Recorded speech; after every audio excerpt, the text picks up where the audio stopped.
Hello दोस्तों, मैं doctor SS. Rana आपके लिए लेकर आया हूँ यूजीसी नेट पेपर की जो हमारी 10th यूनिट है हायर एजुकेशन पॉलिटी। और इसमें से आपके 5 क्वेश्चन नेट में पूछे जाते हैं और कुछ इम्पोर्टेंट जो टॉपिक हैं उन चीज़ों को डिस्कस करेंगे आज की यूनिट में। स्टार्ट करते हैं। यूनिट 10 आपकी हायर एजुकेशन एंड पॉलिटी वाली है हमारी। इसमें आपके हायर एजुकेशन से रिलेटेड इशू को डिस्कस किया जाता है। आपकी जो इनके बारे में नॉलेज है उसको जांच करती है। एनटीए नेट इस प्रकार के क्वेश्चन पूछता है कि जो हमारा हायर एजुकेशन सिस्टम है वो कब से डेवलप होना शुरू हुआ, उसका विकास कब हुआ। एक आप देखोगे हिस्टोरिकल एस्पेक्ट पे इस पर क्वेश्चन बनता है। और अगर आप प्रीवियस ईयर देखोगे तो उसमें एक क्वेश्चन ज़रूर पूछा गया है उसमें, जो हमारा प्राचीन एजुकेशन का जो सिस्टम है, जो पुरातन विधि है हमारी, उन चीज़ों पे डिस्कशन किया गया है। स्टार्ट करते हैं। इसमें इंट्रोडक्शन में हम बताएंगे आपको कि यहाँ पे एक आपका इंपॉर्टेंट क्वेश्चन यहाँ डिस्कस करते हैं हम परिचय में कि 4 pillar of learning according to UNESCO. पिछली बार के जो हमारे नेट के पेपर हैं यहाँ से आपका क्वेश्चन ज़रूर पूछा गया है। एक आपका डोलार कमीशन है, उन चीज़ों पर जिक्र करेंगे। डिलोर कमीशन के नाम से जाना जाता है और इसकी स्थापना यूनेस्को ने की है 1996 में। इनकी एक रिपोर्ट आई है और ये आपका जो डिलोर कमीशन है ये आपकी कई यूनिट के पॉइंट ऑफ व्यू से इम्पोर्टेंट है। जैसे मैंने आपको टीचिंग एप्टीट्यूड की पेपर 1 की जो यूनिट पढ़ाई थी वहाँ भी मैंने इसका जिक्र किया था। टीचिंग एप्टीट्यूड में भी ये क्वेश्चन पूछा जाता है, एनवायरनमेंट की यूनिट है उसमें भी क्वेश्चन पूछा जाता है और हायर एजुकेशन भी क्वेश्चन पूछा जाता है।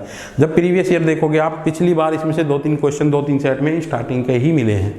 यहाँ पे दिया है 4 pillar of learning according to UNESCO.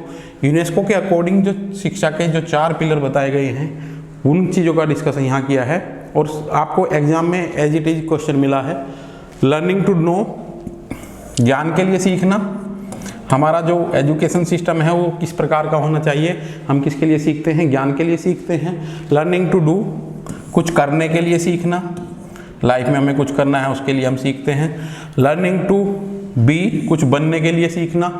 यहाँ पे मैंने आपको टीचिंग एप्टीट्यूड में एक क्वेश्चन बताया था कि शिक्षण की जब हम जिक्र कर रहे थे, शिक्षा पद्धति का हम जिक्र कर रहे थे, शिक्षण पद्धति में हमारा all over personality development include होता है, ना कि कोई एक एस्पेक्ट इसमें इंक्लूड होता है। तो यहाँ भी मैं उस चीज़ का जिक्र कर रहा हूँ। जब शिक्षण का क्वेश्चन आपसे पूछा जाता है तो ऑल राउंड पर्सनैलिटी डेवलपमेंट को आप हाईलाइट करोगे।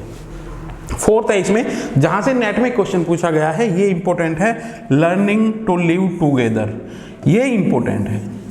मानव अधिकार और डेमोक्रेटिक वैल्यू की बात करते हैं हम, लोकतांत्रिक सिद्धांत की बात करते हैं। जब आप देखोगे फ्रांस की क्रांति की हम बात करते हैं, भारत के संविधान की बात करते हैं, प्रस्तावना की बात करते हैं, तो वहाँ कुछ हमने मूल्यों का जिक्र किया है। साथ साथ रहने के लिए सीखना, ये इंपॉर्टेंट है और ये नेट में प्रीवियस ईयर में पूछा गया है। ये आपका एक क्वेश्चन ऐसे बन सकता है, 4 pillar of learning according to UNESCO. एक तो क्वेश्चन ऐसे ही बन सकता है। एक क्वेश्चन आपसे पूछा जा सकता है कि डॉक्टर डिलोर जो फ्रांस के थे, उनके डिलोर कमीशन के अध्यक्ष हैं डॉक्टर डिलोर, जो फ्रांस से बिलोंग करते हैं। 96 में यूनेस्को ने एक कमीशन बनाया इनका और ये एजुकेशन कैसी हो उस चीज़ पे जिक्र किया गया है। तो इन्होंने रिकमेंडेशन यही दी है कि एजुकेशन, इस पॉइंट को हम यहाँ पे हाईलाइट करते हैं। Learning to live together, education system हमारी कैसी हो जिसमें कि हम बच्चे को सिखाएं एक साथ कैसे रहते हैं। और यहाँ पे आप देखोगे पर्यावरण हितैषी, एक हमारा कोटेशन आता है, पर्यावरण हितैषी हमारी एजुकेशन सिस्टम होनी चाहिए। अभी आप देखोगे अगर बीए के हम जो परीक्षा कंडक्ट कराते हैं उसमें एनवायरनमेंट का एक क्वेश्चन जरूर पूछा जाता है। भावी पीढ़ी को हम ये संदेश देना चाहते हैं कि एनवायरनमेंट को हमें बचाए रखना है, उनके बारे में हम शिक्षा देते हैं। डेमोक्रेटिक वैल्यू की बात करते हैं, इक्वालिटी की बात करते हैं, बंधुत्व की बात करते हैं।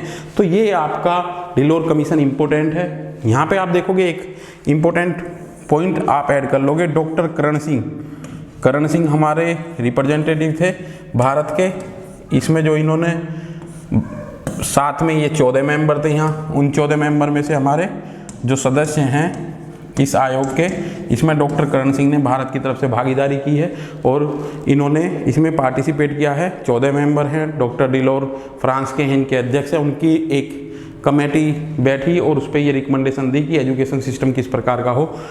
नेट में इस प्रकार के क्वेश्चन आने की ज़्यादातर संभावना है और प्रीवियस ईयर आप देखोगे तो वहाँ पे क्वेश्चन पूछे गए हैं। इन 3-4 पिलर जो हमारे हैं इनको आप रट लोगे क्योंकि ये इंपॉर्टेंट है, बार बार क्वेश्चन यहाँ से पूछे जाते हैं। और ऐसे ही अगर हम पॉलिटी की बात करें तो भारत के संविधान के 3 पिलर का जिक्र हम करते हैं, कार्यपालिका, व्यवस्थापिका और न्यायपालिका। फोर्थ पिलर आपका प्रेस होता है। प्रेस की बात हम करेंगे यहाँ पे। और एक इम्पोर्टेंट क्वेश्चन यहाँ पे प्रेस का जो बनता है, प्रेस का जिक्र भारत के किस आर्टिकल में किया गया है? तो 19(1) में प्रेस का जिक्र किया गया है, अनुच्छेद 19(1) में इसका जिक्र किया गया है। ये भी इम्पोर्टेंट है आपके लिए। ये क्वेश्चन जो इस क्वेश्चन का मैंने अब जिक्र किया इससे पैरेलल सेम है, तो थोड़ा ध्यान रखोगे। 4 पिलर ऑफ एजुकेशन ये हैं, इनमें से बार बार क्वेश्चन रिपीट होता है। नेक्स्ट पीपीटी में हम चलते हैं। देखो इसमें आपका हायर एजुकेशन के जब हम यूनिट का जिक्र करते हैं तो इस यूनिट में हमारा जो आपका सिलेबस है इसमें उद्विकास हायर एजुकेशन का किस प्रकार से हुआ है। तो इसमें हम जब स्टार्टिंग करेंगे अभी इस स्लाइड के बाद, तो आप देखोगे कि ऐतिहासिक परिप्रेक्ष्य में हम इसे देखने की कोशिश करेंगे। अभी यहाँ फॉर्मल एजुकेशन सिस्टम का जिक्र किया है हमने जब टीचिंग एप्टीट्यूड की आपको यूनिट पढ़ाई थी तो उसमें मैंने फॉर्मल, इनफॉर्मल और सेमी फॉर्मल आपको बताई है। फॉर्मल में मैंने आपको बताया था, फॉर्मल एजुकेशन में मैंने यहाँ पे बीए का कोर्स यहाँ पे ऐड किया था और कुछ बच्चों का देखो इसमें अच्छे कमेंट आए हैं कि हमें बहुत अच्छी चीज़ें सीखने को मिल रही हैं। तो आप देखोगे यहाँ पे क्या था, बीए का अगर आपने उदाहरण लिया है तो शिक्षक होगा, छात्र होगा, पाठ्यक्रम होगा, निश्चित अवधि होगी, एग्जाम होगा, परीक्षा होगी, मूल्यांकन होगा और वहाँ पे हमें सर्टिफिकेट मिल जाता है।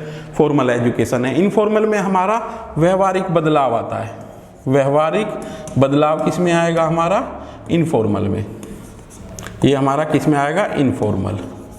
और सेमी फॉर्मल में यहाँ मैंने उस दिन जिक्र किया था, थोड़ा ज़्यादा नहीं मैं डिस्कस कर पाया। फॉर्मल में आपकी आती है डिस्टेंस एजुकेशन। ठीक है, ये मैंने आपको एजुकेशन के प्रकार बता दिए। ये टीचिंग एप्टीट्यूड में भी रिवाइज होता है आपका, तो यहाँ पे मैं ज़्यादा से ज़्यादा आपको यहाँ पे कवर कराना चाहूँगा। फॉर्मल एजुकेशन सिस्टम में आर्टिकल 45 अनुच्छेद 45 में जिक्र किया गया है कि सार्वभौमिक निःशुल्क अनिवार्य शिक्षा प्रदान करना राज्य और केंद्र का संयुक्त दायित्व होगा। अब आपका एक क्वेश्चन यहाँ से बनता है, राज्य और केंद्र का संयुक्त दायित्व होगा। 1976 से पहले जो शिक्षा थी वो राज्य का ही मुद्दा होती थी। 76 के बाद में समवर्ती सूची में हमने डाल दिया और ये केंद्र और राज्य का संयुक्त दायित्व होगा। आर्टिकल 45 में ये लिखा हुआ है। तो ये 45 आपका कौन से भाग में आता है? भाग आपका 4th है और ये राज्य के नीति निर्देशकता, तो डीपीएसपी के नाम से हम इसे जानते हैं। आर्टिकल आपके 36 से 51 तक इसमें आते हैं। तो ये 45 बहुत इंपॉर्टेंट है आपका। आर्टिकल अनुच्छेद 40 भी आपका बहुत इंपॉर्टेंट है, पंचायती राज की स्थापना। और आप देखोगे अनुच्छेद 50 भी आपका इंपॉर्टेंट है, वहाँ न्यायपालिका का पृथक्करण है। तो देखोगे ये इंपॉर्टेंट है आपका। यहाँ पे फॉर्मल एजुकेशन सिस्टम का जिक्र किया गया है आर्टिकल 45 में। नेक्स्ट है आपका RTE राइट टू एजुकेशन 2009, 86वां संविधान संशोधन, 86वां संविधान संशोधन 2002 ये किया गया। ठीक है, इसमें एक आर्टिकल जोड़ा गया था अनुच्छेद 21, बहुत इंपॉर्टेंट है, हर परीक्षा में ये पूछा जाता है। अनुच्छेद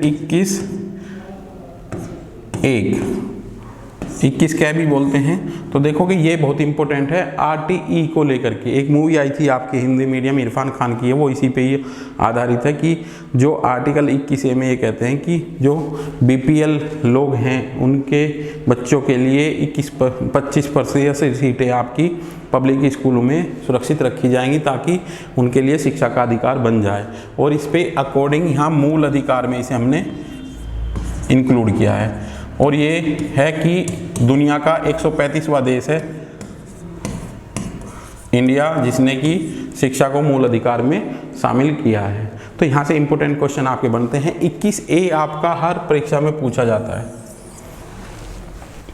ठीक है, नेक्स्ट है आपका MDG और SDG, सबसे ज़्यादा क्वेश्चन इस पे आते हैं आपके।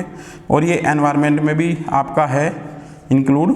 तो MDG और SDG में आप देखोगे सस्टेनेबल डेवलपमेंट गोल में शिक्षा को इंक्लूड किया गया है। और यहाँ पे एक क्वेश्चन आपका मेन सब्जेक्ट में भी कई बार सोशियोलॉजी में पूछ लिया गया है कि MDG मिलेनियम डेवलपमेंट गोल, ये है आपका मिलेनियम डेवलपमेंट गोल, लक्ष्य लिख देते हैं हम। तो मिलेनियम डेवलपमेंट लक्ष्य आपके 2000 से लेकर के 2015 तक हमें अचीव करने थे, नहीं कर पाए हैं।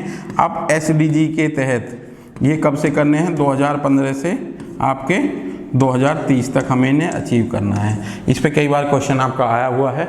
शिक्षा को इंक्लूड किया है हमने यहाँ एसडीजी में जो इंक्लूड किया है 2015 से 2030 तक हमारा एक लक्ष्य है, शिक्षा को हमें अचीव करना है। तो ये आपका इम्पोर्टेंट है। एमडीजी और एसडीजी बहुत इंपॉर्टेंट टॉपिक है, हर एक पेपर में ये पूछे जाते हैं क्वेश्चन, इसलिए हर एक बच्चा इन्हें डीपली आप कर लोगे।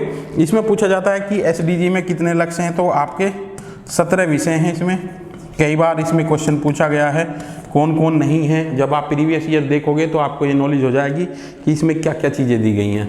आप देखोगे इसमें एक आता है आपका मॉन्ट्रियल प्रोटोकॉल, इसमें शामिल नहीं है। ओजोन परत का क्षरण की सुरक्षा की हम इसमें बात नहीं करते। बालिका शिक्षा की भी हम बात करते हैं, इसमें एनवायरनमेंट की भी हम बात करते हैं, भुखमरी की भी बात करते हैं। तो इसमें 17 विषय कुल हैं। और इसमें आप देखोगे ये भी पूछ लिया जाता है कि कौन सा नहीं है, इस प्रकार से क्वेश्चन पूछा जाता है। तो कई बार आपका ओजोन परत के क्षरण से संबंधित आपका पूछा गया, वो इसमें इंक्लूड नहीं है। आपका जो मॉन्ट्रियल प्रोटोकॉल का हम जिक्र करते हैं वो इसमें इंक्लूड नहीं है। एनटीए जो आपसे क्वेश्चन पूछता है वो थोड़ा कॉम्प्लेक्स लेवल का पूछता है, इसलिए आपको उसकी बेसिक नॉलेज आपकी होनी जरूरी है। नेक्स्ट में चलते हैं। इसमें आपका जो आपका हायर एजुकेशन का जो टॉपिक शुरू होता है वो यहाँ से शुरू होता है। हायर एजुकेशन का उद्विकास का हम जिक्र करते हैं। हायर एजुकेशन का उद्विकास कैसे हुआ है, यहाँ से आपके क्वेश्चन पूछे जाते हैं कि हमारा जो प्राचीन शिक्षा तंत्र था वो किस प्रकार का था, कैसे हमारे वैदिक काल का भी हम जिक्र करते हैं। कई बार वैदिक काल में गुरुकुल व्यवस्था होती थी, उन चीज़ों का जिक्र करते हैं। यहाँ जो शुरुआत होती है आपका प्रथम विश्वविद्यालय, संसार का प्रथम विश्वविद्यालय आपका तक्षशिला विश्वविद्यालय है, 700 ईसा पूर्व ये था। और नालंदा विश्वविद्यालय आपका 400 ईसा पूर्व है। अब देखोगे जब आप प्रीवियस ईयर देखोगे, कभी भी किसी भी परीक्षा की आप तैयारी कर रहे हो तो सबसे पहले हम प्रीवियस ईयर देखते हैं, उससे हमारा ट्रेंड पता चल जाता है बार बार, इसलिए मैं आपको प्रीवियस ईयर का यहाँ जिक्र करता हूँ। जब आप देखोगे नालंदा विश्वविद्यालय, तक्षशिला विश्वविद्यालय, उज्जैन विक्रमशिला विश्वविद्यालय, इनकी बात होती है। इनमें किस प्रकार की प्रवेश परीक्षा होती थी, प्रवेश किस आधार पर लिए जाते थे, उनमें तर्क और विज्ञान की बात कौन करती है, कौन सी यूनिवर्सिटी करती है, कौन सी यूनिवर्सिटी गंगा के किनारे तट के किनारे स्थित है, किस यूनिवर्सिटी में बौद्ध धर्म के प्रचार की शिक्षा दी जाती थी। इस प्रकार के क्वेश्चन बहुत बार पूछे गए हैं। जब आप प्रीवियस ईयर करोगे तो आपको पता चल जाएगा, तो इसलिए ये महत्वपूर्ण है आपके। प्रथम विश्वविद्यालय आपका तक्षशिला है। इस प्रकार का क्वेश्चन आपसे पूछेंगे कि तक्षशिला विश्वविद्यालय वर्तमान में किस जगह स्थित है, तो आपका वो पाकिस्तान में है। नालंदा आपका बिहार में है, नालंदा आपका बिहार में है। ठीक है, तो ये आपकी 2 यूनिवर्सिटी होगी जिसका हम अगर देखेंगे उद्विकास की तरफ जाएंगे तो वहाँ से ये क्वेश्चन आपके पूछे जाते हैं। और भी बहुत सी विश्वविद्यालय जो इनके समकालिक या इसके बाद आए हैं, वहाँ पे किस प्रकार की शिक्षा पूछी होती थी। और एक क्वेश्चन यहाँ पे पूछा जाता है, इनमें प्रवेश जो इसमें प्रवेश की प्रक्रिया थी, तो यहाँ पे जो होता था हमारा एंट्रेंस एग्जाम होता था, उसके द्वारा छात्रों का प्रवेश यहाँ पे लिया जाता था। इसके बाद में है विकास का क्रम हमने दिया है, किस तरीके से एजुकेशन सिस्टम हमारा। तो यहाँ पे एक क्वेश्चन पूछा जाता है कि सबसे ज़्यादा हमारा ह्रास काल यानी कि डाउन पीरियड कौन सा था, तो मुगल काल में हमारा एजुकेशन सिस्टम डाउन गया है। मुगल काल में हमारा एजुकेशन सिस्टम सबसे डाउन गया है। फिर हम पूछते हैं कि डाउन पीरियड था मुगल काल हमारा, ठीक है। आप देखोगे यहाँ पे एक क्वेश्चन आपसे प्रीवियस ईयर में पूछा गया है, गार्गी, अपाला, घोषा, ये हमारी क्या थी, ये हमारी जो विदुषी महिलाएं हैं। उस टाइम पे देखोगे हमारा एजुकेशन सिस्टम हमारा अप था, फिर डाउन हुआ है वो। और डाउन होने के बाद, डाउन पीरियड का मतलब ये है कि जब विदेशी आक्रमणकारी आए तो उन्होंने हमारी एजुकेशन सिस्टम को ख़त्म किया, कल्चर को ख़त्म किया, तो ये डाउन पीरियड था। अब आपसे एक क्वेश्चन यहाँ पे पूछा जाता है, आधुनिक शिक्षा की नींव कब पड़ी। आधुनिक शिक्षा की नींव कब पड़ी है, तो यहाँ से क्वेश्चन आपको मिलता है। आधुनिक शिक्षा की नींव कब पड़ी है उसको लेकर के आपका कई बार क्वेश्चन पूछा गया है। तो आधुनिक शिक्षा की नींव आपकी पड़ी है 1857 में। किसकी रिकमेंडेशन के आधार पर 1857 में 3 विश्वविद्यालयों की स्थापना की गई, ये भी आपसे क्वेश्चन पूछ सकते हैं। वुड डिस्पैच हमारा आया। वुड डिस्पैच को भारत की शिक्षा का मैग्ना कार्टा के नाम से हम जानते हैं, ठीक है। वुड डिस्पैच ने रिकमेंडेशन दी कि भारत में विश्वविद्यालयों की स्थापना की जानी चाहिए, और 1857 में 3 यूनिवर्सिटी हमारी स्थापित की गई हैं, मुंबई विश्वविद्यालय, मद्रास विश्वविद्यालय और कलकत्ता विश्वविद्यालय। तो ये हमारा आधुनिक शिक्षा की नींव हमारी 1857 में पड़ी इन 3 विश्वविद्यालयों की स्थापना के साथ। और यहाँ पे एक कोटा आता है ब्रिटिश मॉडल पर आधारित थी, यानी कि जो एजुकेशन हमारी ब्रिटिश में दी जाती थी, ब्रिटेन में दी जाती थी, उसी आधार पर यहाँ की एजुकेशन सिस्टम हमारा स्थापित किया गया। ये 3 यूनिवर्सिटी की स्थापना हुई। उसके बाद आप देखोगे यहाँ से आपका जो हम यहाँ से चलते हैं और इसके लास्ट तक आपको हर कंपटीशन में एग्जाम में आपका एक क्वेश्चन बनता है। थोड़ा डीपली और अगर हम जाएंगे तो ज़्यादा अच्छे क्वेश्चन यहाँ से मिल जाते हैं। डाउन पीरियड कब आया, वुड डिस्पैच की बात हम करते हैं। 1857 में 3 यूनिवर्सिटी हमारी स्थापित हो गई। 1948 में राधा कृष्ण कमेटी हमारी बैठती है, ये इन तीनों यूनिवर्सिटी की गुणवत्ता की जाँच करने के लिए, गुणवत्ता की जाँच के लिए राधा कृष्ण कमेटी बैठी और इन्होंने एक रिकमेंडेशन दी कि एक यूजीसी जैसी उच्च शिक्षण संस्थाओं की मॉनिटरिंग के लिए एक निकाय की स्थापना की जानी चाहिए। और 1953 में हमने यूजीसी की स्थापना की। और इन देखोगे यहाँ पे एक क्वेश्चन आपका इम्पोर्टेंट है। मौलाना अबुल कलाम आज़ाद ने 1953 में, दिसंबर 1953 में यूजीसी की नींव रखी। और मौलाना अबुल कलाम आज़ाद हमारे आज़ाद भारत के पहले शिक्षा मंत्री थे। और आप देखोगे जो IITs इनके उद्घाटन वगैरह किए गए और जो हमारे एजुकेशन सिस्टम को प्रमोट करने में काफ़ी हेल्पफुल हैं। तो 53 में आपकी स्थापना आती है, ठीक है। इसके बाद में एक नेक्स्ट क्वेश्चन आता है। 1956 में यूजीसी को एक संवैधानिक निकाय का दर्जा दिया गया, यानी कि संसद के अधिनियम के द्वारा पारित करके हमने उसे संवैधानिक निकाय बनाया गया। उसके बाद में आपका आता है 2018 में यूजीसी को रिवैम्प कर दिया गया। यूजीसी एक ऐसा टॉपिक है जो हायर एजुकेशन में सबसे ज़्यादा क्वेश्चन आपको मिलते हैं, वो हायर एजुकेशन या नेट का पेपर हो या आपका असिस्टेंट प्रोफेसर का पेपर हो। अभी जो क्वेश्चन बना है UPSC के रिसेंट में ही एग्जाम हुए हैं, तो यहाँ पे पूछ लिया गया है यूजीसी के जो सेंटर हैं उनकी स्थापना कब की गई। जो 6-7 सेंटर हैं आपके यूजीसी के ऑल ओवर इंडिया में, उन्हें खोला गया है। तो इनकी स्थापना आपकी 92 में की गई। 1992 में इनकी स्थापना की गई और ये माना गया कि पूरे देश का एक दिल्ली में सेंटर खोला गया है। देश के कोने कोने से आकर के लोग दिल्ली में आते हैं, तो इनके सेंटर हमने अलग अलग खोले गए हैं, रीजनल सेंटर खोले गए हैं। तो यूजीसी से आपके क्वेश्चन बनते हैं। हायर एजुकेशन का UPSC का एग्जाम जो होता है उसमें एक क्वेश्चन आपका यूजीसी का पूछा जाता है। अभी जो सेकंड टर्म का पेपर हुआ उसमें पूछ लिया गया हमारी आज़ाद भारत की पहली शिक्षा नीति कब लागू हुई, जो हमने पिछले एग्जाम में भी आपको बताया 1968 में लागू की गई। तो वो क्वेश्चन पूछ लिया गया है, तो इम्पोर्टेंट है आपका ये। मैं मानता हूँ ये आपका हो गया होगा। इसमें नेक्स्ट में चलते हैं हम, एक बार रिवाइज करा के आपके याद हो जाएंगे क्वेश्चन। इस तरीके से मैं आपको बताऊंगा। 1920 में सर सैयद अहमद खान ने अलीगढ़ मुस्लिम विश्वविद्यालय की स्थापना की, ये भी इम्पोर्टेंट है आपका। 1902 में विश्वविद्यालय कमीशन, विश्वविद्यालयों की स्थिति की जांच की बात की है। यूनिवर्सिटी एजुकेशन कमीशन के नाम से जाना जाता है राधा कृष्ण कमेटी, जिसकी अभी हम बात कर रहे थे, यूनिवर्सिटी एजुकेशन कमीशन के नाम से जानते हैं। और ये 1948 में आपका आया है। इस नाम से भी पूछ लेंगे, इस नाम से भी पूछ लेंगे। आपका शिक्षण में एक आपका आता है कि राधा कृष्णन कमेटी की रिकमेंडेशन के अनुसार हायर एजुकेशन में शिक्षण का कार्य, शिक्षक का कार्य क्या है, सूचना प्रदान करना है। टीचर आपका इन्फॉर्मेटिक होता है हायर एजुकेशन सिस्टम में, ठीक है। इसके बाद में एक क्वेश्चन आपका बहुत आता है, माध्यमिक शिक्षा आयोग 1952, इसे मुदालियर कमीशन के नाम से भी जानते हैं, मुदालियर आयोग के नाम से भी जानते हैं। अब इस पे बहुत आपके क्वेश्चन बनते हैं। ये किस माध्यमिक शिक्षा आयोग 1952 मुदालियर कमीशन है और 12th तक की शिक्षा को ये विश्वविद्यालय से जोड़ने की सिफारिशें इसने की है। आपसे इसमें अलग अलग एक तरीके के क्वेश्चन वो पूछते हैं। सन भी पूछ लेंगे आपसे, अध्यक्ष भी पूछ लेंगे, उनकी रिकमेंडेशन क्या थी ये भी पूछ लेंगे। तो इस तरीके से आपको पूरा इसे प्रिपेयर करना है। इसके बाद में कोठारी कमीशन आता है हमारा।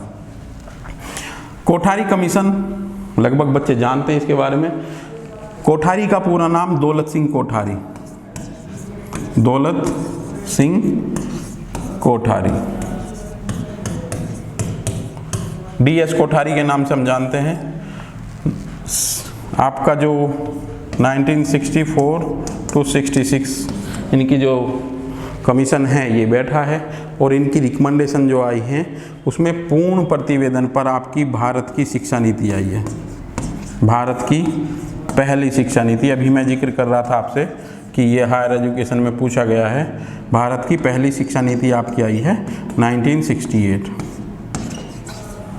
आप देखोगे इसमें एक वर्ड दिया जाता है कि कोठारी कमीशन के पूर्ण प्रतिवेदन पर आधारित थी जो आपकी पहली शिक्षा नीति थी। कोठारी कमीशन दौलत सिंह कोठारी 64 से 66 इन्होंने सिफारिशें दी और भारत की पहली शिक्षा नीति 1968 में आपकी आ गई है। और यहाँ से क्वेश्चन यूपीएससी में पूछा गया है। ये क्वेश्चन आपका सेकंड जो हमारे एग्ज़ाम की जो पाली थी 13 नवंबर, उसमें आपका क्वेश्चन पूछा गया है भारत की पहली शिक्षा नीति कब लागू की गई, तो वो आपका 1968 है। इसमें डेट भी मेंशन की है उन्होंने, तो ये इंपॉर्टेंट है। कोठारी कमीशन पे ज़्यादा से ज़्यादा क्वेश्चन नेट में पूछे जाते हैं, इसलिए कोठारी कमीशन की जो रिपोर्ट है उनको आप अच्छे से देख लेंगे। इसके बाद में आपका आचार्य राममूर्ति समिति सेमेस्टर सिस्टम की रिकमेंडेशन की है इन्होंने। देखोगे इस सेमेस्टर सिस्टम पे सबसे ज़्यादा हंगामा दिल्ली यूनिवर्सिटी में हुआ। क्यों हुआ, इसकी एक कुछ चीज़ें क्या हैं। सेमेस्टर सिस्टम लागू करने से सबसे ज़्यादा जो बर्डन है वो टीचर पे आता है। सेमेस्टर सिस्टम में आप देखोगे अभी 21 के तहत बीए के पाठ्यक्रम में सेमेस्टर सिस्टम को लागू कर दिया गया है, तो सबसे ज़्यादा वर्कलोड बढ़ता है इसमें। और सेमेस्टर सिस्टम में देखोगे जब हम इससे क्वालिटी तो बढ़ेगी एजुकेशन की, पर उसमें आप देखोगे बहुत जल्दबाजी का काम ये होगा। उस तरीके से टीचर इसको विरोध कर रहे थे, दिल्ली यूनिवर्सिटी टीचर एसोसिएशन ने काफ़ी इसका विरोध किया है। तो ये सेमेस्टर सिस्टम किसकी है, आचार्य राममूर्ति समिति कभी आपकी आई है 1990 में आई है। ठीक है, इसके बाद में आपका यहाँ पे एक कुछ मैंने पहले भी जिक्र किया था, एजुकेशन को केंद्र और राज्य मिलकर के, केंद्र एवं राज्य। अब यहाँ से एक इशू है, राज्य क्या केंद्र क्या देखेगा, गुणवत्ता की जांच करेगा। गुणवत्ता की जांच के लिए मॉनिटरिंग के लिए राज्य केंद्र प्रयास करेगा, और राज्य का जो कार्य है वो इंफ्रास्ट्रक्चर को देखना है, इंफ्रास्ट्रक्चर। ठीक है, अभी आप देखोगे मैंने कहा 1976 से पहले शिक्षा राज्य का इशू होती थी। अभी जब हम कॉन्स्टिट्यूशन आपको पढ़ाएंगे तो इसमें 3 हमारी सूची आती हैं, केंद्र सूची, राज्य सूची और समवर्ती सूची। अभी देखोगे कॉन्स्टिट्यूशन में इनके विषयों का उल्लेख किया गया है, किन को लेकर के कानून बनाएंगे, केंद्र किन विषयों पर कानून बनाएगा ये उल्लेख किया गया है, ताकि बीच में राज्यों के और केंद्र के बीच में विवाद ना हो। राज्य किन विषयों को लेकर के कानून बनाएगा, और ये दोनों जिस पे कानून बनाएंगे उसे समवर्ती सूची में डाल दिया गया है। अभी शिक्षा और वन दोनों आपके समवर्ती सूची में हैं। कब ये 1976 के बाद में राज्य का इशू न होकर के ये समवर्ती सूची में आ गया है। ठीक है, पॉलिसी आप देखोगे, आप ICSSR पढ़ोगे, NCERT पढ़ोगे, न्यूपा पढ़ोगे, आपका NCTE पढ़ोगे, AICTE पढ़ोगे, NAC, ये सब चीज़ें क्या हैं, ये गवर्नमेंट जो सेंट्रल गवर्नमेंट है उसके अधीन काम करने वाले निकाय हैं, और ये क्वालिटी के लिए कार्य करते हैं। ठीक है, तो ये समवर्ती सूची आपको पता चल गया होगा, केंद्र सूची, राज्य सूची और समवर्ती सूची। शिक्षा को समवर्ती सूची में 76 के बाद डाला गया है। ठीक है, नेक्स्ट है आपका लिंग दो कमेटी। लिंग दो कमेटी छात्र राजनीति के बारे में है। पहले आप देखोगे कि हम अगर जिक्र करते हैं पॉलिटी का, तो विश्वविद्यालयों को, विश्वविद्यालय के छात्र संघ को भारत की राजनीति की नर्सरी कहा जाता है, क्योंकि यहाँ से ही बड़े बड़े लीडर आपके निकलते हैं। एक ट्रेनिंग का प्लेटफॉर्म है, और यहाँ पे पिछले जो समय था लिंग दो कमेटी से पहले, उसमें क्या था कि जो जिन बच्चों की एज काफ़ी होगी ये वो भी विश्वविद्यालय परिसर में रुक करके और छात्र राजनीति में एक पूरा प्रभाव अपना छोड़ते थे। और आप देखोगे वहाँ पे कोई एज लिमिट नहीं थी, और काफ़ी सीनियर लोग वहाँ पे इलेक्शन लड़ते थे। अब यहाँ पे क्या है, इन्होंने कुछ लिंग दो कमेटी की सिफारिशें जो हैं वो छात्र राजनीति में पारदर्शिता और उसकी शुचिता को बनाए रखने के लिए इन्होंने सिफारिशें दी हैं। एज लिमिट किया है, किसी बच्चे का अगर सेमेस्टर में बैक वगैरह है तो वो इलेक्शन नहीं लड़ेगा। किसी के नाम से अगर कोई FIR दर्ज हुई है, थाने में उसका रिकॉर्ड है, तो वो इलेक्शन नहीं लड़ेगा। ये लिंग दो कमेटी की जो सिफारिशें हैं वो छात्र राजनीति को लेकर के, तो ये भी आपको ध्यान रखना है, छात्र राजनीति। और आप देखोगे काफ़ी लिंग दो कमेटी की सिफारिशें लागू होने के बाद छात्र राजनीति में काफ़ी बदलाव देखने को मिलते हैं। जो बच्चे हमारे आते हैं PG या PhD में, उनकी एज लिमिट करने के साथ साथ वहाँ पे देखोगे जो सीनियर मोस्ट पर्सन थे वहाँ पे जो छात्र राजनीति में सक्रिय रूप से थे, तो उनका कहीं ना कहीं प्रभाव वो कम हुआ है। इसके बाद में यशपाल कमेटी है, इनका एक कोटेशन बहुत इंपॉर्टेंट है, फेमस है, वो बिना बोझ के शिक्षा, किसका जो था रिकमेंडेशन, ये आपका यशपाल कमेटी की रिकमेंडेशन है, 2009 की है इनकी समिति। ओपन यूनिवर्सिटी पे बहुत क्वेश्चन आपका बनता है। हायर एजुकेशन की जब हम बात करते हैं तो ओपन यूनिवर्सिटी को लेकर के क्वेश्चन बनता है। भारत का पहला मुक्त विश्वविद्यालय कहाँ है, इस पे क्वेश्चन पूछा जाता है, तो बच्चे ज़्यादातर इग्नू को कोट करते हैं। ऐसा नहीं है, आपका पहला ओपन यूनिवर्सिटी आपका 1982 में आंध्रा मुक्त विश्वविद्यालय, आंध्रा मुक्त विश्वविद्यालय, अभी इसका नाम बदल करके डॉक्टर भीमराव अंबेडकर मुक्त विश्वविद्यालय रखा गया है। आप देखोगे ये आपका 1985 में आपका इंदिरा गांधी ओपन यूनिवर्सिटी दिल्ली में खोला गया है। बच्चे इसको ज़्यादा मेंशन करते हैं, और ये क्वेश्चन पहले 1-2 बार नेट में पूछा गया है कि सबसे पहला ओपन यूनिवर्सिटी आपका आंध्रा मुक्त विश्वविद्यालय आंध्र प्रदेश में है। ठीक है।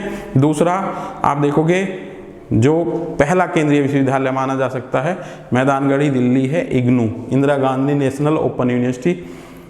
सबसे ज़्यादा बच्चे एनरोल यहाँ होते हैं, तो ये हमारा क्या है, एक वो प्लेटफॉर्म है जहाँ सबसे ज़्यादा बच्चे हमारे एनरोल हैं, इग्नू आपका केंद्रीय विश्वविद्यालय। ठीक है। भारत यूपी का भी आपसे वो पूछ सकते हैं, यूपी का जो है आपका 1999 में राजश्री टंडन मुक्त विश्वविद्यालय है, उत्तर प्रदेश में पहला ओपन यूनिवर्सिटी है। ठीक है, ये भी आपका हो गया है टॉपिक। नेक्स्ट चलते हैं। मानव संसाधन विकास मंत्रालय 1985 से पहले शिक्षा और सांस्कृतिक मंत्रालय होता था, इस नाम से जाना जाता था मानव संसाधन विकास मंत्रालय को। फिर इसका नाम बदल करके मानव संसाधन विकास मंत्रालय रख दिया गया है, MHRD रख दिया गया है। अब इसका नाम शिक्षा मंत्रालय रख दिया गया है, जो आपकी एजुकेशन पॉलिसी आई है उसके अकॉर्डिंग, जो 21 से लागू होने वाली है, इसके अकॉर्डिंग शिक्षा मंत्रालय इसका नाम रख दिया गया है। देखोगे ना, 85 से पहले आपका शिक्षा और सांस्कृतिक मंत्रालय, उसके बाद में मानव संसाधन विकास मंत्रालय, और अब शिक्षा मंत्रालय के नाम से जाना जाता है। अब यहाँ पे एक आपका बहुत इंपॉर्टेंट टॉपिक है आपका टाइप ऑफ यूनिवर्सिटी हमारी, कितने केंद्रीय विश्वविद्यालय हैं, कितने राज्य विश्वविद्यालय हैं, कितने आपकी डीम्ड यूनिवर्सिटी हैं और कितनी प्राइवेट यूनिवर्सिटी हैं। इनको लेकर के भी नेट में आपसे क्वेश्चन पूछा जाता है, तो ये आपका इम्पोर्टेंट है। और आप देखोगे इसको ध्यान में रखते हुए मैंने ये डाला है, सेंट्रल यूनिवर्सिटी कौन सी होती हैं, जो संसद के अधिनियम द्वारा पारित होती हैं, संसद के अधिनियम द्वारा पारित होकर के हम स्थापित करते हैं, वो केंद्रीय विश्वविद्यालय होते हैं। राज्य विश्वविद्यालय राज्य के द्वारा स्थापित होते हैं। डीम्ड यूनिवर्सिटी आपकी होती हैं, इनके कॉलेज नहीं होते हैं। आप देखोगे ये क्या करते हैं, ये अपनी फीस का निर्धारण कर सकते हैं, पाठ्यक्रम का निर्धारण कर सकते हैं, ये डीम्ड यूनिवर्सिटी कहलाती हैं। और निजी विश्वविद्यालय, ये 4 प्रकार के आपके विश्वविद्यालय हैं। प्रीवियस ईयर को जब आप पढ़ोगे तो इसमें एक इस प्रकार के क्वेश्चन दिए गए हैं कि कौन से विश्वविद्यालय उपाधि देने के लिए स्वतंत्र रूप से कार्य करते हैं। तो ये 4 के साथ साथ इन्होंने 1-2 और जोड़े हैं कि भाषाई अल्पसंख्यक जो संस्थाएं हैं वो सर्टिफिकेट और डिग्री प्रदान करती है, नहीं करती हैं। तो आप देखोगे ये चारों जो यूनिवर्सिटी हैं ये आपकी डिग्री प्रदान करने के लिए स्वतंत्र हैं और करती भी हैं ये। तो इस प्रकार के क्वेश्चन आपसे पूछे जाते हैं। आपसे केंद्रीय विश्वविद्यालयों की संख्या पूछी जाती है, तो आप देखोगे हर साल हमारे केंद्रीय विश्वविद्यालय नए खुलते जा रहे हैं, तो रिसेंट के आप देख करके जाएं, एग्जाम में जाएं। राज्य विश्वविद्यालय की जो स्थापना की जाती है तो राज्यों की विधानसभाओं के द्वारा पारित की करके की जाती है। सम विश्वविद्यालय डीम्ड यूनिवर्सिटी के जो हैं वो देखोगे ना, ये अपने कॉलेज नहीं खोलते हैं, ये आपकी डीम्ड यूनिवर्सिटी हैं। इसके बाद में आप देखोगे जो प्राइवेट यूनिवर्सिटी हैं इन पे भी क्वेश्चन आपके पूछे जाते हैं, ये निजी विश्वविद्यालय। ये 4 प्रकार की यूनिवर्सिटियाँ आपकी डिग्री देने में सक्षम है। ये प्रीवियस ईयर में क्वेश्चन पूछा गया है कि किस प्रकार के विश्वविद्यालय, तो ये चारों डिग्री देते हैं। और इससे अलग जो भाषाई जो मैंने जिक्र किया है और कुछ और भी क्लोज वो डाल सकते हैं, तो ये आपको पता होना चाहिए। एक बार रिवाइज करा देता हूँ। महत्वपूर्ण टॉपिक हैं आपके ये सभी। यूनिट 10 है आपकी हायर एजुकेशन एंड पॉलिटी की यूनिट है। 5 क्वेश्चन इससे आते हैं आपके नेट में। बहुत इंपॉर्टेंट क्यों है, क्योंकि आपको समझने के बेसिस पे और हायर एजुकेशन में मेमोरी के बेसिस पे आपका ये जरूरी है। और हायर एजुकेशन के उद्विकास को लेकर के ये इंपॉर्टेंट इसलिए है क्योंकि हम इसके बारे में बारीकी से जान सकते हैं कि हमारा एजुकेशन सिस्टम किस तरीके से कार्य कर रहा है और किस तरीके से इसका विकास हुआ है। ठीक है, इंट्रोडक्शन में दिया है हमने 4 pillar of learning according to UNESCO दिया है। आप अभी इन्हीं सभी टॉपिकों को नोट करके प्रीवियस ईयर का अगर पेपर एनालिसिस करोगे तो आपको मैक्सिमम क्वेश्चन इसमें से मिलेंगे। और ये डीपली एक एक टॉपिक है आपका। मैंने डिलोर कमीशन का जिक्र किया है, टीचिंग एप्टीट्यूड, एनवायरमेंट और हायर एजुकेशन का टॉपिक है। डिलोर कमीशन 1996 में यूनेस्को के द्वारा स्थापित किया गया और इनके फ्रांस के जो चेयरमैन थे डॉक्टर डिलोर, उन्हीं के नाम पर डिलोर कमीशन के नाम से जानते हैं। फ्रांस भारत की तरफ से डॉक्टर कर्ण सिंह ने इसमें रिप्रेजेंटेशन दिया है। 14 मेंबर थे इसमें। इनकी रिकमेंडेशन क्या आई उसको लेकर के क्वेश्चन बनता है। लर्निंग टू लिव टुगेदर, इस पे क्वेश्चन पूछा जाता है। पर्यावरण हितैषी, डेमोक्रेटिक वैल्यू, बंधुत्व की हम बात करते हैं तो ये मूल्य हमारे एजुकेशन सिस्टम में होने चाहिए। यहाँ से हमारी शुरुआत होती है और पिछले पेपर में देखोगे यहीं से ही क्वेश्चन आपको मिलता है। लर्निंग टू नो, ज्ञान के लिए सीखना। लर्निंग टू डू, कुछ करने के लिए सीखना। Learning to live, learning to be, all round personality development की बात करते हैं इसमें। लर्निंग टू लिव टुगेदर, मानव अधिकार और डेमोक्रेटिक सिस्टम की हम बात करते हैं और यहाँ से क्वेश्चन पूछा गया आपसे। क्योंकि आप देखोगे एजुकेशन में हम ये नहीं सिखाते कि मेरिट हमारे नंबर अच्छे आए। आप देखोगे ऑल राउंड पर्सनालिटी डेवलपमेंट, हमारा सभी एस्पेक्ट में पर्सनालिटी डेवलपमेंट हो, ये हमारा एजुकेशन सिस्टम को रिफ्लेक्ट करता है। आप देखोगे ना कि व्यवहारिक बदलाव भी कंपल्सन है इसमें। ठीक है, इसके बाद देखोगे ये मैंने सारी चीज़ें जिक्र की। पर्यावरण को देखोगे, यहाँ पे 4 पिलर ये बताए हैं। इसके एक इसी तरह का क्वेश्चन पूछ लिया जाता है। भारत के संविधान का चौथा स्तंभ किसे कहा जाता है, तो प्रेस। प्रेस की भूमिका को हम भारत के संविधान का चौथा पिलर बोलते हैं और ये 19(1) में इसका जिक्र किया गया है। आपके आर्टिकल भी इंपॉर्टेंट हैं, इसके बाद में मैं आर्टिकल आपको कराऊंगा। पहले अभी बहुत से टॉपिक हायर एजुकेशन के रहे हैं, इसमें मैंने ज़्यादा से ज़्यादा कवर करने चाहिए। नंबर इसमें डाला है फॉर्मल एजुकेशन सिस्टम। अनुच्छेद 45 के अकॉर्डिंग राज्य और केंद्र का दायित्व होगा बच्चों को निःशुल्क और अनिवार्य शिक्षा प्रदान करना। अभी मैंने राज्य और केंद्र का मतलब ये है कि ये शिक्षा हमारा समवर्ती सूची में है। कब आया है ये आपका, वो भी मैंने जिक्र किया है। ठीक है, formal education, informal education, semi formal education का यहाँ पे बताया। इसमें से टाइप ऑफ एजुकेशन आपसे पूछ लिया जाता है, ये यूनिट 1 का भी पोर्शन है। देखोगे यहाँ पे यूनिट 1 की बहुत सी चीज़ें मिलती हुई हैं। हायर एजुकेशन, शिक्षण से संबंधित क्वेश्चन जो हैं वो यहाँ पे मैच करते हैं कुछ। ठीक है, 135वां देश है भारत जिसने एजुकेशन को मूल अधिकार की श्रेणी में डाला है। कब डाला है, 2002। 86वां संविधान संशोधन 2002 में हमने लेके आए हैं RTE। और लागू कब से हुआ है, ये 1 अप्रैल 2010 से लागू हो गया है। ये भी पूछा जाता है कभी कभी। ठीक है, किस उसमें डाला गया है इसे, अनुच्छेद 21A में डाला गया है। भाग 3 मूल अधिकार हैं आपके 12 से लेके 35 तक। भाग 4 36 से 51 है, DPSP में आते हैं। तो मूल अधिकार में डाला गया है 21K में। बहुत ज़्यादा क्वेश्चन ये आपका पूछा जाता है। ठीक है, RTE 2009 डाला है यहाँ पे हमने। MDG और SDG का जिक्र किया है। पिछली बार ऐसा कोई पेपर नहीं गया हो जिसमें ये टॉपिक आपके नहीं डिस्कस किए गए हों। मिलेनियम डेवलपमेंट गोल के तहत 2001 से 2015 तक कुछ हमने अपने लक्ष्य निर्धारित किए थे। क्वेश्चन ये बनता है कि MDG के तहत इस लक्ष्य को प्राप्त नहीं कर पाए, अब SDG के तहत इन लक्ष्य को कब से कब तक प्राप्त करना है, तो 2030 तक हमें अचीव करना है। यहाँ से मैंने आपको इम्पोर्टेंट टॉपिक क्या बताया कि क्या इसमें इंक्लूड नहीं है। देखो NTA-NET आपसे आसान क्वेश्चन नहीं पूछता है, ये पूछेगा कि इसमें क्या इंक्लूड नहीं है, कि इसमें सस्टेनेबल डेवलपमेंट गोल में कौन सा विषय शामिल नहीं है, तो ये आपको बताना है। इसमें आपका पहले जो क्वेश्चन आए हैं, जहाँ तक मेरे याद आ रहे हैं, इसमें ओजोन परत का भी क्वेश्चन पूछा गया है, मॉन्ट्रियल प्रोटोकॉल को लेकर के क्वेश्चन पूछा गया है। तो आप देखोगे इस चीज़ को आपको आसानी से ऑप्ट करना है। SDG में कितने लक्ष्य हैं आपके, सस्टेनेबल डेवलपमेंट गोल में 17 लक्ष्य हैं। इसमें विषय जो हैं हमारे 17 हैं। इसमें शिक्षा हमारा इम्पोर्टेंट है। पहला जो आपका लक्ष्य है वो भुखमरी की बात इसमें करते हैं हम। तो देखो कि पर्यावरण भी है, एजुकेशन भी है, हंगर की भी बात करते हैं, उसको रिमूव करने की भी बात कही गई है। तो ये आपका इम्पोर्टेंट है।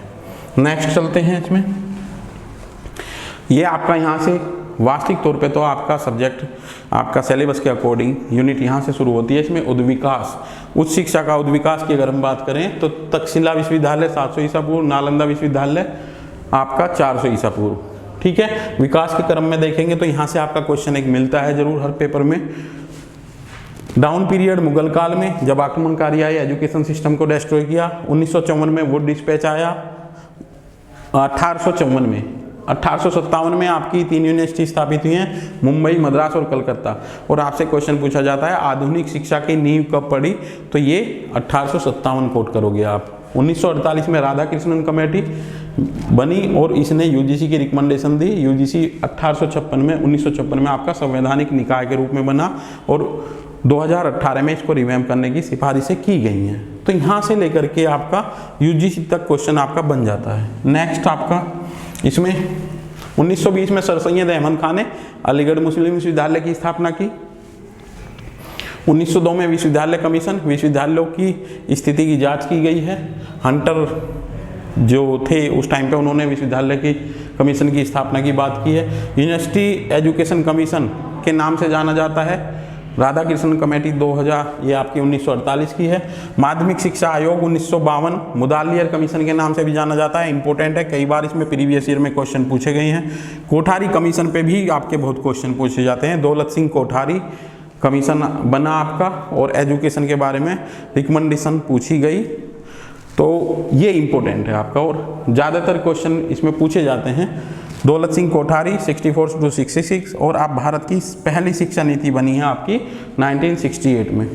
यूपीएससी में क्वेश्चन पूछा गया है। नेक्स्ट चलते हैं, इंपॉर्टेंट टॉपिक हैं आपके सभी, तो इन्हें बारीकी से आप कर लोगे तो हर एग्जाम में आपके क्वेश्चन यहाँ से मिलते हैं। आचार्य राममूर्ति समिति आपका 1990 का है। इसमें सेमेस्टर सिस्टम के रिकमेंडेशन किए हैं। कई बार समिति को लेकर के क्वेश्चन पूछे गए हैं आपके। समवर्ती सूची का जिक्र मैंने पहले भी किया है। एजुकेशन को समवर्ती सूची में डाला है 1976 में। उससे पहले राज्य का इशू होती थी। अब केंद्र और राज्य मिलकर के दोनों इसके लिए कानून बनाएंगे। केंद्र ज़्यादातर जो कार्य करता है वो गुणवत्ता को बनाए रखने का कार्य करता है। यूजीसी जो है हमारे विश्वविद्यालयों में क्या कार्य करती है, ठीक है। राज्य हमारा इंफ्रास्ट्रक्चर की देखरेख करता है। इसके बाद में लिंग 2 कमेटी का जिक्र करेंगे। 2006 में आपकी लिंग 2 कमेटी आई है। लिंग 2 कमेटी की जो रिकमेंडेशन थी वो छात्र राजनीति की सूचिता को निर्धारित करने के लिए जो सिफारिशें दी गई हैं वो विश्वविद्यालयों में मानी गई हैं। और लिंग 2 कमेटी की जो सिफारिशें हैं उनके नियमों को मानते हुए अब विश्वविद्यालय छात्र संघ के इलेक्शन कंडक्ट कराता है। इसमें एज लिमिट भी है और बहुत से नियम आपके दिए गए हैं। यशपाल कमेटी आपकी 2009 की है। बिना बोझ के शिक्षा, बहुत ही इंपॉर्टेंट कोटेशन है इसकी यशपाल कमेटी की। नेक्स्ट आपका ओपन विश्वविद्यालय, ये आपका इंपॉर्टेंट है। भारत का पहला मुक्त विश्वविद्यालय आंध्रा विश्वविद्यालय, कई बार क्वेश्चन पूछा गया है। इंदिरा गांधी ओपन यूनिवर्सिटी, इस लिहाज पे से भी ये इंपॉर्टेंट है कि आपके चैनल जो चलाने वाली इग्नू ही है आपका 2001 में जो 26 जनवरी 2001, 2003 ये ज्ञान दर्शन और एकलव्य चैनल आपके चले हैं वहाँ पे। 85 में इग्नू की स्थापना हुई है, ठीक है। यहाँ पे हमने समवर्ती सूची का ये जिक्र किया ही है केंद्र और राज्य को लेकर के। नेक्स्ट चलते हैं, इसमें इग्नू से आपके क्वेश्चन बहुत आते हैं। इसमें ज्ञानवाणी, ज्ञान दर्शन FM चैनल चलाए गए हैं और इग्नू इम्पोर्टेंट है क्योंकि इग्नू के जो चैनल है एकलव्य चैनल वो 24 घंटे चलने वाला चैनल है आपका, ठीक है। नेक्स्ट आपका मानव संसाधन विकास मंत्रालय 1985 से पहले शिक्षा और सांस्कृतिक मंत्रालय के नाम से जाना जाता था, ठीक है। बाद में MHRD के नाम से जाना जाने लगा और अब शिक्षा मंत्रालय कर दिया गया है। जो भारत की तीसरी एजुकेशन पॉलिसी आई है इसमें MHRD का नाम बदल के करके शिक्षा मंत्रालय इन्होंने कर दिया है। नेक्स्ट है आपका टाइप ऑफ यूनिवर्सिटी। इसमें से बहुत क्वेश्चन आपके प्रीवियस ईयर में पूछे गए हैं। 4 प्रकार हैं आपके यूनिवर्सिटी के। केंद्रीय विश्वविद्यालय जो संसद के अधिनियम के द्वारा पारित करके, एक्ट पारित करके स्थापित की गई हैं, तो आपकी वो सेंट्रल यूनिवर्सिटी है। नेक्स्ट है आपका राज्य विश्वविद्यालय, विधान परिषद विधानसभाओं के द्वारा एक्ट पारित करके स्थापित की जाती हैं। सम विश्वविद्यालय, इनका कोई कॉलेज वगैरह नहीं होता है डीम्ड यूनिवर्सिटी का। और नेक्स्ट है आपका निजी विश्वविद्यालय, प्राइवेट विश्वविद्यालय। इन्हें इस प्रकार से क्वेश्चन आपसे प्रीवियस ईयर में पूछे गए हैं कि ये सभी यूनिवर्सिटी आपकी डिग्री देने के लिए एक होती हैं, ये डिग्री देती हैं। और जो हमारी यूनिवर्सिटी हैं, जैसे आप भाषा के आधार पर अल्पसंख्यक विश्वविद्यालयों की बात करोगे तो वो डिग्री देने के लिए नहीं होती हैं। तो इस प्रकार के क्वेश्चन प्रीवियस ईयर में पूछे गए हैं। मुझे उम्मीद है कि आपकी इस छोटी सी वीडियो में आपको काफ़ी क्वेश्चन मिलने वाले हैं और अच्छे तरीके से इन्हीं सभी टॉपिकों को अगर आप कवर करोगे तो आपको हर एग्ज़ाम में आपको क्वेश्चन मिलने की संभावना है। Thank you for watching.